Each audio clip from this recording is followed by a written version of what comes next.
Hello, my name is Rich Howard, owner of Architectural Builder Supply. This video is to bring you a closer look at the lab.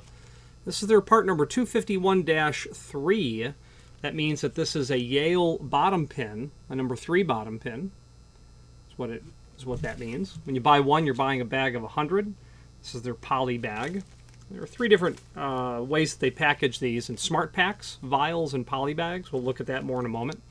On the top of the packaging, it says Yale .019 step. That means that the increment between the pins is .019. This system is a 2-step system. It goes from cut depths 0 to 9. So there are 10 depths. And the difference between a 6 and a 7 or a 5 and a 4 is .019. That's what these are. The number 3 bottom pin I have here, not that you're going to see much of this, but we'll take a look at some photographs. This should measure .239 length. My caliper is telling me it's point.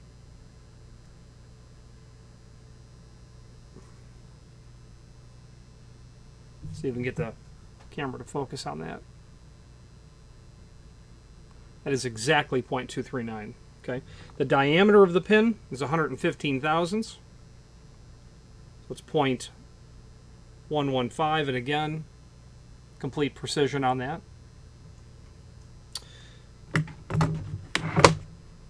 So Lab has a part number 251 on this. That part number is not listed really in their catalog, but they do have it referenced as a Yale. So if you tell them that you need, Yale original, .019 increment, they'll know how to convert it to their part number. Let's switch to the screen view now and take a closer look at some supporting documentation. Here's the item that we're looking at. Let's take a look at those images that I had mentioned.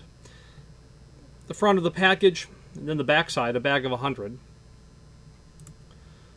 That's what the pin looks like. You can see the flattened off point on the pin, and then a blurry yet close-up cross section. You can see a bit of the detail of what the crowning of the pin looks like, and then the flat end there. So let's scroll down and go over to the link to the manufacturer's page in our site as seen here, and then we'll open up the product catalog. And then from there, I happen to know that the Yale pins are on page 9. Original manufacturer's pins. Here's the Yale section. They don't give you what their part number is, but when you order it as Yale, again, they'll know. There are 10 bottom pins, 3 master wafers, and then 3 drivers. Okay, 0 through 9, 2 through 8. You would use different drivers based on your plug total. I don't know what the breakdown is to use a 152 driver, but I would guess it'd probably be a pin stack total of 7, 8, or 9 would be my guess, and then probably 4, 5, 6, and then maybe 0 through 3 would be the longer driver pin. Just my guess, but that's probably pretty accurate. Now let's go to the beginning of the catalog where we can get our bearings here. Table of contents is going to show us the major sections of the catalog, and the original pins are on pages 8 and 9, as you can see. So we'll go back down to 8 and 9. Original pins. They're going to have the Lab brand interchangeable core for A2, color-coded versions of that material, okay, 108 thousandths diameter, Schlage pins, Quickset, Dorma, Weiser, Corbin, Master, Arrow. You get the idea. We're back to our Yale, etc. So these 2 pages would give you the idea of what pins that they make available for what you might be working on. Then back to the front of the catalog, we can scroll through. This is where they discuss the different packaging available on their material. Again, Smart Pack, vials, and polybag. I prefer the vial only because you can read it easier when it's standing up on end rather than having to rifle through a box with pins that are stacked. Generally, you're not able to crack open a smart pack and get all the pins to go into the kit. So those vials are a little bit easier, in my opinion. They move on to talk about the 3000s and 5000s system pin styles. 2 different increments. I don't really know anyone who uses a 5000s kit. 3000s is, in my opinion, preferable if you're going to use, and I'm sure most locksmiths certainly own a universal kit from Lab. A better, finer increment between the 2 different pins. Obviously, you never want to file a plug or a pin ever. That 5000s kit, the increment is just, in my experience, too large to be able to pin things accurately when you're using a universal kit. Different springs that are available for the different platforms of manufacturers. Key systems, spring covers, caps if you're doing original style best, shim stock is here.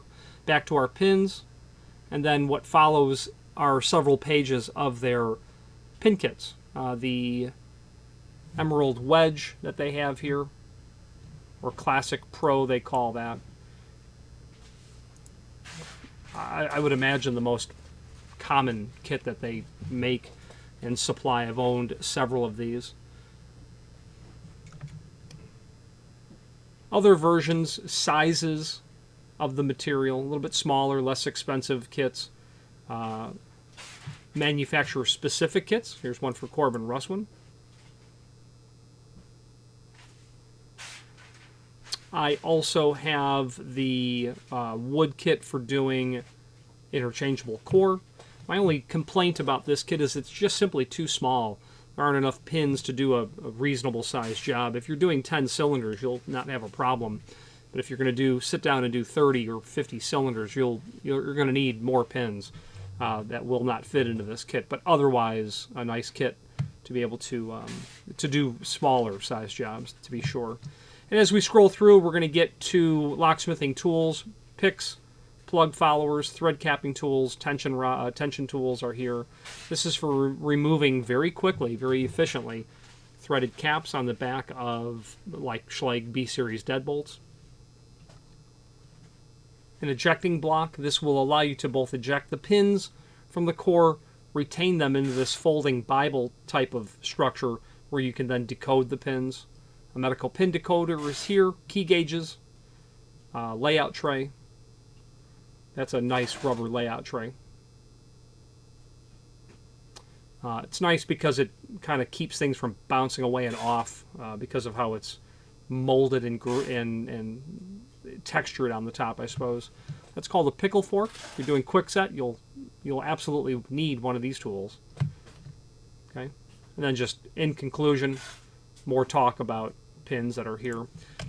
Now, let's wrap up this video on camera.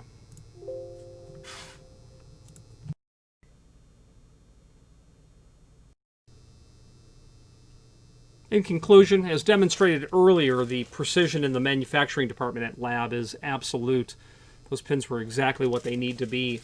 I can't imagine the tens of thousands of pins that have been purchased and used by this firm over the decades, and you can definitely count on exceptional quality product from Lab in terms of their pins and pin kits, etc. I would imagine it goes throughout the product line.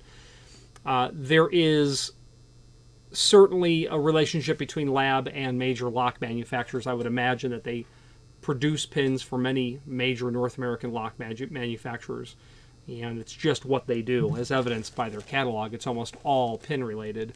If you have any questions on the Yale, that's their part number 251-3, a bottom pin, number 3 bottom pin, or any other Lab product, please feel free to reach out to us. And thank you.